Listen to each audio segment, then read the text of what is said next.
নাম কি? পাশা। পাছা, এটা কোনো নাম হইলো নাকি? আচ্ছা যাওগা, নাম নিয়ে আমার কোনো কাম নাই। আপনি কি হাবুর আত্মীয় নিহি? হাবু আমার আত্মীয়। আচ্ছা কে কার আত্মীয় এটা আমার বোঝার দরকার নাই কা। মগর আপনি কি আমার বউরে রাইতের বেলা ফোন দিছিলেন? আপনার বউ আছে নাকি? ওই যে যারে দিলেন এটাই আমার বউ। আরে বউ না, ওই কইলাম তিনটা বিয়ে একটা মায়ের মা। হায় আল্লাহ, বুঝাই যায় না।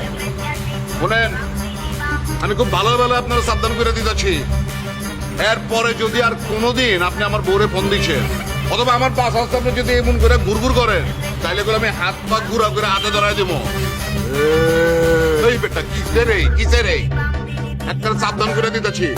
এরপর যদি আর কোন সময় দেখে এখানে তুই হাঁটাহাঁটি করতেছ অথবা আমার বউরে ফোন দিচ্ছ, রাস্তায় দিক দিয়ে ঘুরঘুর তুই করার পারবি না। আর খালি আমার বাড়ি না, এই মহল্লার কোন রাস্তায় যদি তোর আমি ঘুরঘুর করতে দেখি, তাহলে করম দেহা মাত্র তোর মায়েরা হাত পা ঘুরা করে এলাকা ছাড়া করো। মনে থাকে যান, যা বেটা। ওই বেটা, যা, যা।